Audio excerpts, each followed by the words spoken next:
Mes parents et mon frère ont monté un plan pour falsifier une liaison entre moi et ma belle-sœur pour me déshériter, mais mon neveu a tout changé. Et pour bien raconter cette histoire, je dois remonter loin, très loin. Et oui, cela va prendre un certain temps, car les racines de cette affaire sont profondes. L'air dans le salon de grand-mère Rose avait toujours la même odeur, vernis à la lavande, vieux livre et le léger parfum réconfortant de ce qu'elle avait cuisiné ce jour-là. Mais cet après-midi-là, l'air était épais, lourd, comme un orage sur le point d'éclater. J'avais reçu un appel d'elle, sa voix tendue, sans son intonation joyeuse habituelle. « Alex, peux-tu venir ? C'est important. » Je suis entré et la scène m'a frappé comme un coup de poing dans l'estomac.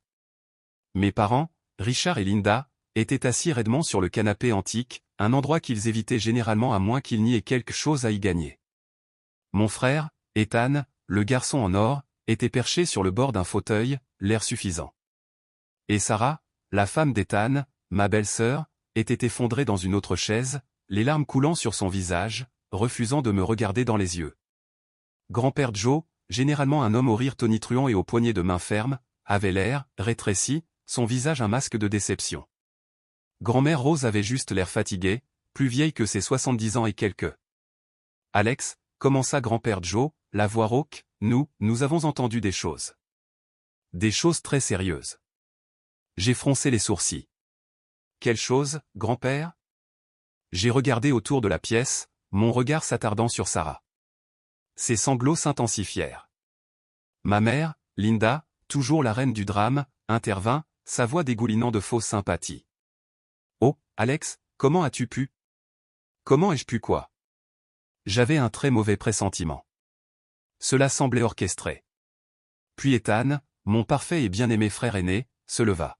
« Il s'agit de Sarah, Alex. De toi, et Sarah. » Mon sang s'est glacé. Qu'en est-il de moi et Sarah ? Je l'ai regardé à nouveau, d'un air suppliant.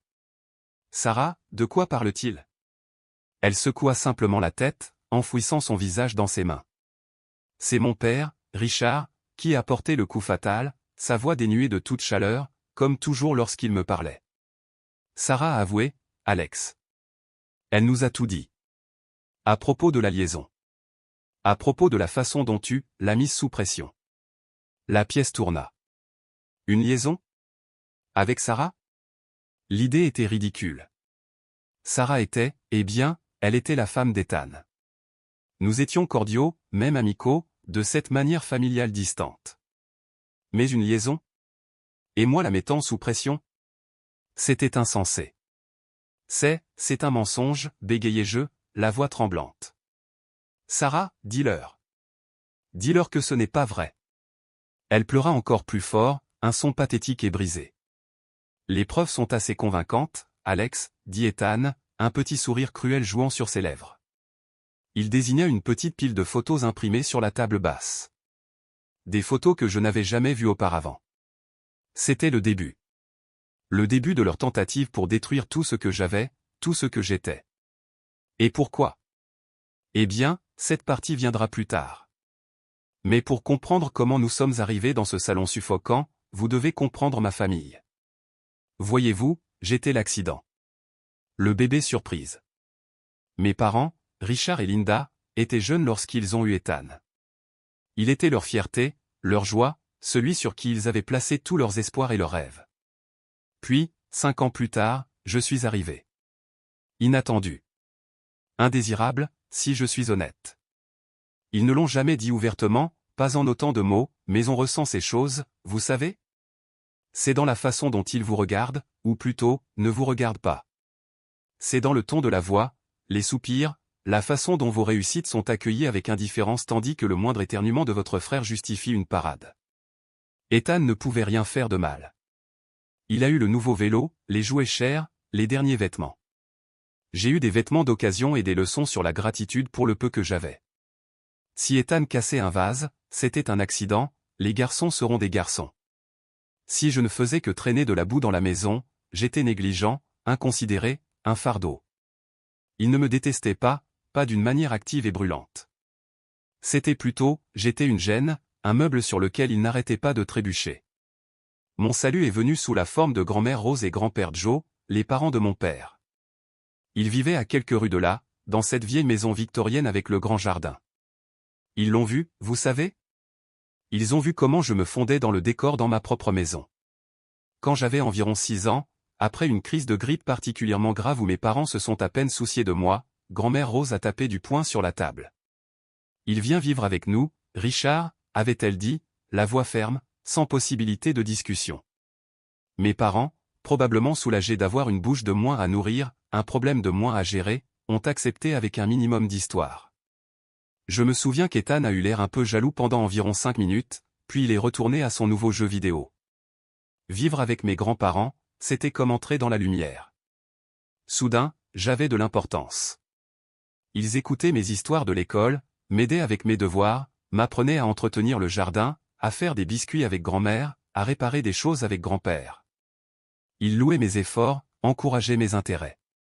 Ils m'ont donné de l'amour, un amour réel et inconditionnel. Le genre que je n'avais jamais lu que dans les livres. Ethan leur rendait toujours visite, bien sûr. Il déployait son charme, était le petit-fils parfait, et ils l'aimaient aussi, à leur manière. Mais je pense qu'ils savaient, au fond, qui avait le plus besoin d'eux. Et ils savaient, je pense, qui les appréciait vraiment. Mes parents venaient rarement, sauf s'il s'agissait d'un repas de fête où ils pouvaient se prélasser dans la gloire reflétée de la cuisine de grand-mère et de la générosité de grand-père, ou s'ils avaient besoin de quelque chose. Généralement de l'argent. Les années ont passé. Je suis allé à l'université, j'ai obtenu un emploi décent en tant que développeur de logiciels. Rien d'extraordinaire, mais j'étais à l'aise, indépendant. Je vivais encore relativement près de mes grands-parents, je leur rendais visite presque quotidiennement. Ethan, quant à lui, a suivi un chemin plus semblable à Ethan. Il passait d'un projet pour devenir riche rapidement à un autre, toujours charmant, toujours convaincant, toujours ayant besoin d'un renflouement de maman et papa, qui s'obligeait toujours. Il a épousé Sarah, une fille douce et quelque peu timide issue d'une bonne famille, qui semblait un peu dépassée par la personnalité plus grande que nature d'Ethan, et franchement, par toute notre famille dysfonctionnelle. Ils ont eu un fils, Léo, un enfant brillant et curieux. Maintenant, Léo était quelque chose d'autre. Dès son plus jeune âge, il avait cette étrange capacité à voir clair dans les gens. Il était calme, observateur et possédait un sens aigu de la justice. Il avait toujours gravité vers moi lors des réunions de famille. Pendant qu'Ethan tenait le devant de la scène, charmant les adultes, Léo était à mes côtés, me posant des millions de questions sur les ordinateurs, les livres, ou tout simplement, la vie. Il a vu la façon dont mes parents me traitaient, les pics subtils, le dédain. Il a vu la façon dont Ethan absorbait toute l'attention. Il n'a jamais rien dit, pas quand il était petit, mais je pouvais le voir dans ses yeux. Il savait. Les années rattrapaient grand-mère Rose et grand-père Joe. Ils étaient encore actifs, encore vifs d'esprit, mais ils ralentissaient. Les discussions sur le testament ont commencé à faire surface. Pas de leur part, remarquez, mais de la part de mes parents. Petit chuchotement, allusion subtile. Vous savez, maman, papa, vous avez travaillé si dur toute votre vie. Vous méritez de voir votre héritage sécurisé. Ce genre de bêtises. Mes grands-parents étaient propriétaires de leur maison, une belle propriété de valeur dans un quartier devenu assez branché.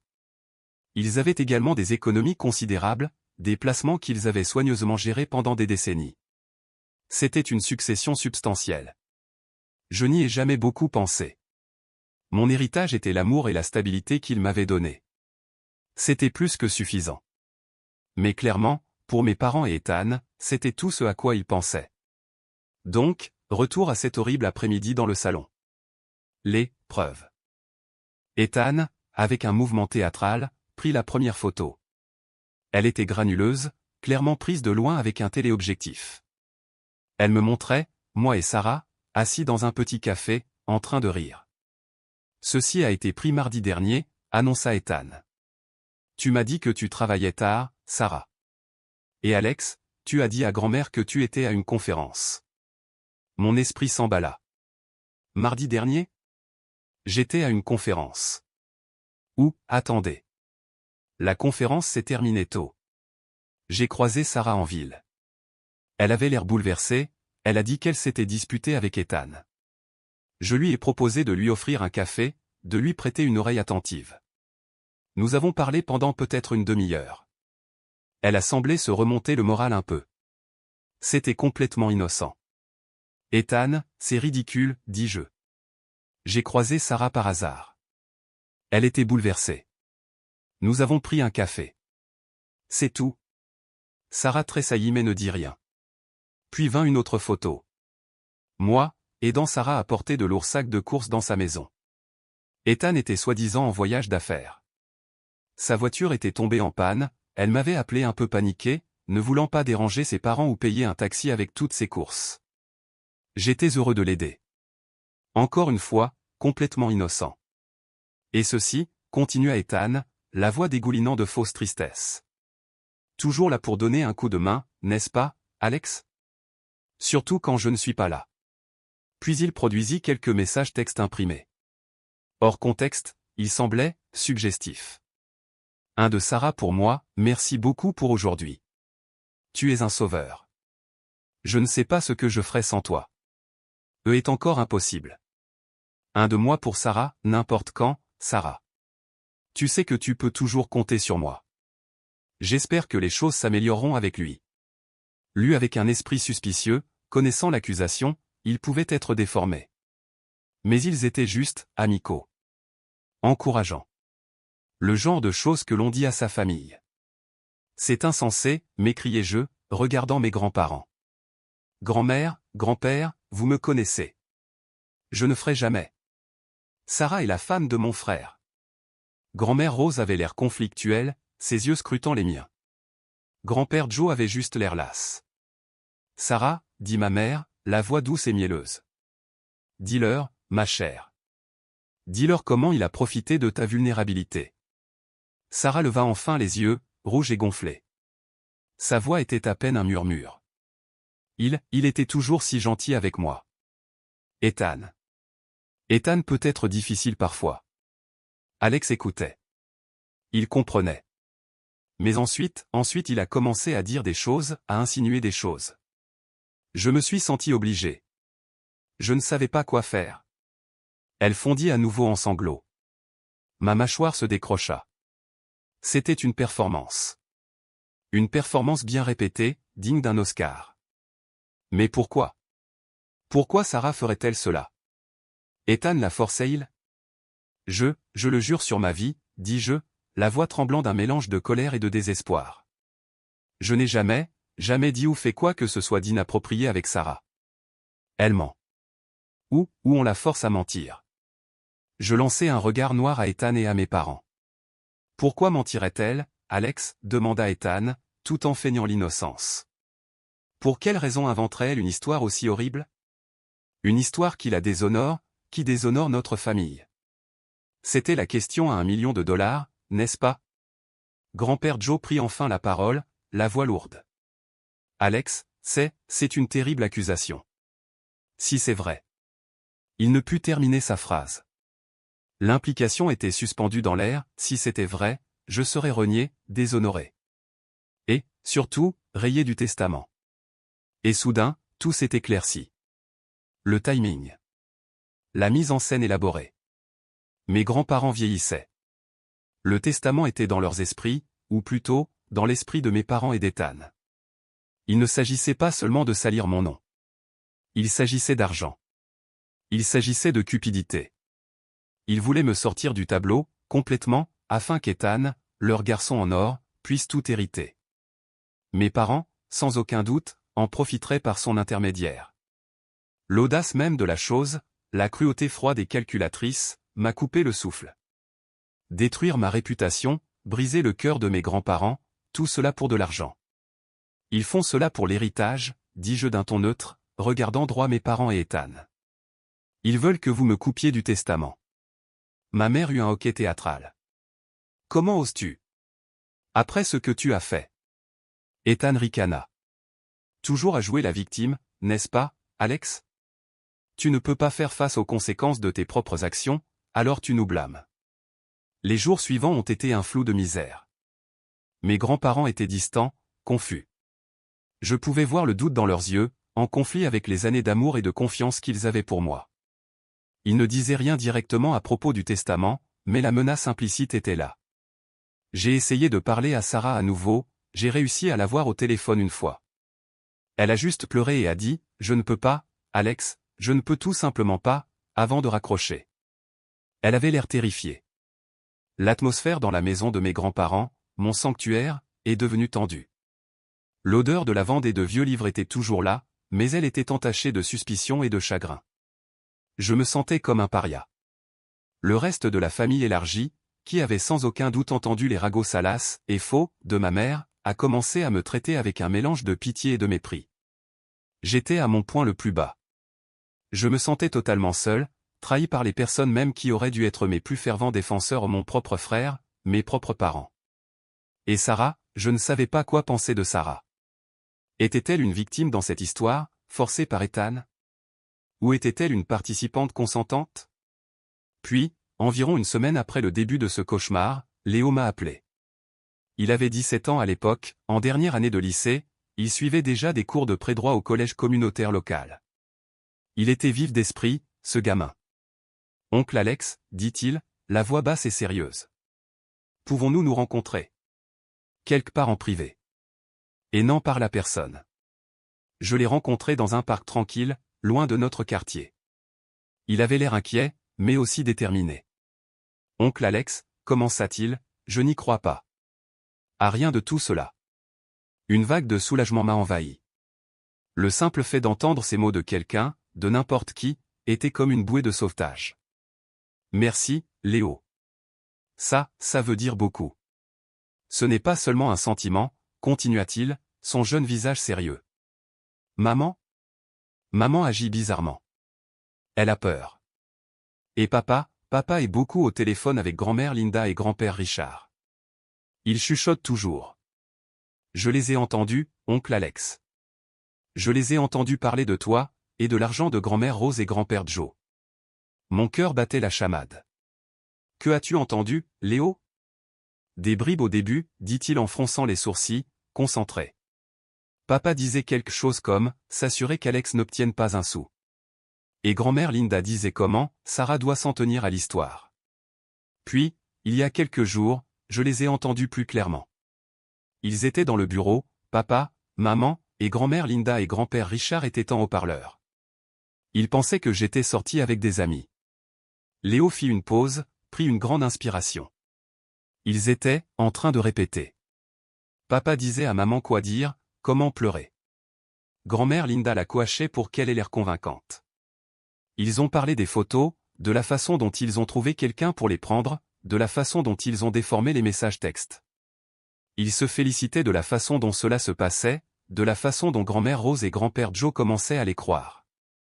Ils en ont même ri, oncle Alex. La fureur froide qui m'emplissait était immense. Mais en dessous, une minuscule étincelle d'espoir. Léo, as-tu? Il hocha la tête, un petit sourire sinistre sur son visage. J'avais mon téléphone avec moi. J'ai appuyé sur enregistrer. J'en ai environ 15 minutes. Tout y est, oncle Alex. Tout le plan dégoûtant. Je le regardais, sans voix. Ce gamin, cet incroyable et courageux gamin, venait de me rendre ma vie. Il avait risqué la colère de ses parents, risqué tout, pour faire ce qui était juste. Léo, dis-je enfin, la voix chargée d'émotion. Je ne sais pas comment te remercier. Tu n'as pas à me remercier, oncle Alex, dit-il, le regard fixe. Je déteste l'injustice. Et ce qu'ils te font, ce qu'ils font à grand-mère Rose et grand-père Joe, c'est mal. Ils doivent connaître la vérité. L'étape suivante était terrifiante. Présenter cela à mes grands-parents. Et s'ils n'y croyaient pas? Et s'ils pensaient que j'avais en quelque sorte manipulé Léo? Nous avons décidé que Léo devrait être celui qui le leur montrerait. Ce serait plus percutant venant de lui, leur propre arrière-petit-fils, le fils d'Ethan. Léo a appelé grand-mère Rose, lui a demandé s'il pouvait venir leur parler de quelque chose d'important, quelque chose concernant la situation familiale. Ils ont accepté, s'attendant probablement à ce qu'il ajoute sa voix au cœur de condamnation contre moi. J'ai attendu dehors, en bas de la rue, l'estomac noué. J'ai eu l'impression que des heures s'étaient écoulées, bien qu'il ne se soit probablement écoulé que 30 minutes avant que mon téléphone ne sonne. C'était grand-mère Rose. Alex, dit-elle, la voix étranglée par les larmes. Mais cette fois, ce n'étaient pas des larmes de déception à mon égard. C'étaient des larmes de rage, de trahison. Peux-tu venir? Maintenant. Je suis retourné dans ce salon. L'atmosphère était électrique, mais cette fois, l'orage avait éclaté, et la foudre était dirigée vers mes parents et Ethan, que grand-mère Rose avait apparemment convoqué pendant que j'étais en route. Sarah était là aussi, l'air encore plus misérable qu'avant, si c'était possible. Léo se tenait à côté de grand-mère Rose, un bras protecteur autour de son épaule. Grand-père Joe faisait les 100 pas, le visage comme le tonnerre. Richard. Linda. Ethan, rugit grand-père Joe, la voix tremblant de fureur. Je ne l'avais jamais vu comme ça. Nous avons écouté un enregistrement. Un enregistrement fait par votre propre fils, votre propre petit-fils, Ethan. Il fit un geste vers Léo, qui avait l'air pâle mais résolu. Mes parents et Ethan échangèrent des regards paniqués. Il détaillait votre petit complot dégoûtant et cupide, intervint grand-mère Rose, la voix tremblante mais forte. Comment vous avez coaché Sarah, comment vous avez fabriqué des preuves, comment vous avez prévu de calomnier Alex, votre propre fils, votre propre frère, tout cela pour mettre vos mains à vide sur notre argent.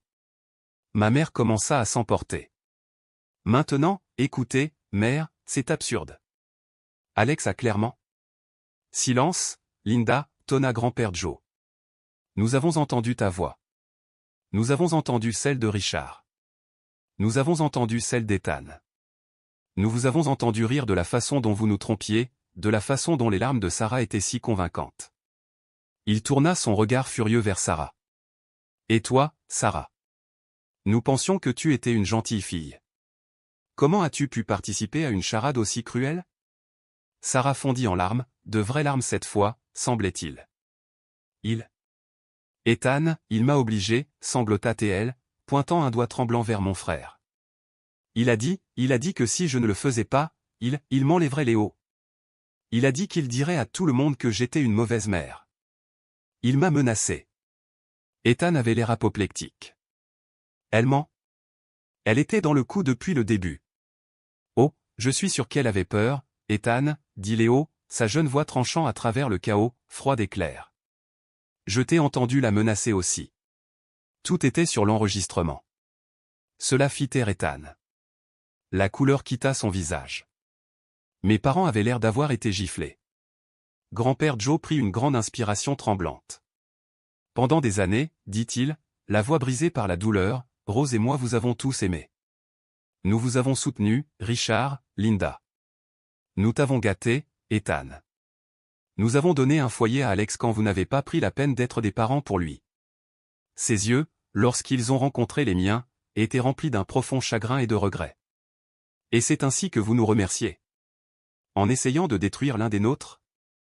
En essayant de nous manipuler dans notre vieillesse? Personne ne parla. Le silence était accablant. Sortez, dit grand-mère Rose, la voix calme mais ferme. Vous tous. Sortez de notre maison.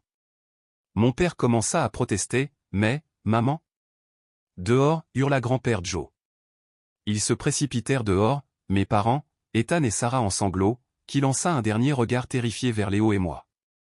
Lorsqu'ils furent partis, nous trois moi, grand-mère Rose et grand-père Joe sommes restés là un instant. Puis grand-mère Rose est venue et m'a serré si fort dans ses bras que je pouvais à peine respirer. Oh, Alex, mon cher garçon. Peux-tu jamais nous pardonner de t'avoir douté? Il n'y a rien à pardonner, grand-mère, dis-je, les yeux piquants. On vous a menti. Par des gens en qui vous auriez dû pouvoir avoir confiance. Grand-père Joe posa une main sur mon épaule. Léo, dit-il en se tournant vers son arrière-petit-fils. Tu es un jeune homme remarquable. Tu as fait une chose courageuse et honorable. Ta grand-mère et moi sommes très, très fiers de toi. Léo hocha simplement la tête, un petit sourire timide apparaissant enfin sur son visage. Les suites ont été décisives. Mes grands-parents, fidèles à leur parole, ont appelé leur avocat dès le lendemain. Le testament a été réécrit. Mes parents et Ethan ont été explicitement déshérités. Chaque dernier sou qu'ils auraient pu espérer, chaque héritage, chaque brique de cette maison bien-aimée, a été retiré de leur emprise potentielle. Sarah aussi a été exclue, bien que mes grands-parents aient prévu une disposition distincte pour un fonds fiduciaire pour Léo, afin de garantir que son éducation et son avenir soient assurés, gérés par un fiduciaire indépendant, et non par Ethan ou Sarah. La majeure partie de leur succession, le moment venu, m'a été léguée. C'était une somme stupéfiante, bien plus que je n'aurais jamais imaginé. Non seulement la maison et les économies, mais aussi des placements, des terrains qu'ils possédaient à la campagne. Je me sentais dépassé. La vie a changé après cela. Mes parents et Ethan ont essayé, bien sûr. Des excuses, des justifications, des tentatives pour se frayer un chemin dans les bonnes grâces de mes grands-parents, et par extension, les miennes. Mais la confiance était irrémédiablement brisée. Mes grands-parents étaient polis mais fermes. La porte était fermée. Le mariage d'Ethan et Sarah, sans surprise, n'a pas duré. Les récriminations et l'amertume, une fois le complot démantelé, étaient trop importantes. Sarah a déménagé, emmenant Léo avec elle. Elle semblait en fait, plus légère, plus libre, une fois loin d'Ethan. Elle s'est excusée auprès de moi, abondamment, en larmes, un jour où elle a amené Léo voir ses arrière-grands-parents. Elle a admis qu'Ethan avait été émotionnellement violent et contrôlant pendant des années, et la menace de perdre Léo l'avait terrifié au point de se conformer. J'ai trouvé en mon cœur de lui pardonner, en grande partie. Elle était une victime aussi, à sa manière, bien qu'elle ait été complice à un stade crucial. Léo, eh bien, Léo est devenu encore plus comme un fils pour moi. Il s'est épanoui loin de la toxicité du mariage de ses parents. Il est à la faculté de droit maintenant, en tête de sa classe, sans surprise. Il a toujours ce sens aigu de la justice. Nous parlons tout le temps. Il est ma famille, ma vraie famille, avec mes grands-parents. Cela fait quelques années. Grand-père Joe est décédé paisiblement au printemps dernier. Grand-mère Rose est toujours avec nous, plus frêle, mais son esprit est aussi fort que jamais. Elle vit avec moi maintenant, dans la vieille maison victorienne. Elle est remplie de nouveaux souvenirs, des souvenirs heureux, qui recouvrent les fantômes de cette terrible époque. Parfois, tard dans la nuit, quand la maison est calme, je pense à tout cela. La trahison pique encore, une douleur sourde dans ma poitrine. Comment des gens avec qui on partage le sang peuvent être si insensibles, si motivés par la cupidité. Mais ensuite, je pense à l'amour indéfectible de mes grands-parents, une fois le brouillard de la tromperie dissipé. Et je pense à Léo, à son courage, à son intégrité. L'argent, l'héritage, c'est une responsabilité. J'ai essayé d'en être un bon intendant, en investissant sagement, en soutenant les causes auxquelles mes grands-parents croyaient. Mais le véritable héritage, celui qui compte vraiment, n'était dans aucun testament. C'était l'amour qu'ils m'ont donné, les valeurs qu'ils m'ont inculquées. Et c'était la leçon que parfois, même dans les drames familiaux les plus sombres, la vérité et la justice peuvent triompher, parfois grâce aux héros les plus inattendus, comme un jeune de 17 ans avec un smartphone et une conscience. C'est une longue histoire, je sais. Presque incroyable par moments. Mais c'est mon histoire. Et c'est vrai, chaque mot, douloureux est finalement rédempteur. Et vous savez, en regardant en arrière, le rebondissement n'était pas seulement qu'ils m'ont piégé, ou que Léo m'a sauvé. Le vrai rebondissement, pour moi, a été de découvrir la profondeur de la dépravation dont ma propre famille était capable, et ensuite, l'incroyable force et la bonté qui pouvaient s'élever pour y faire face. Cela a tout changé. Absolument tout.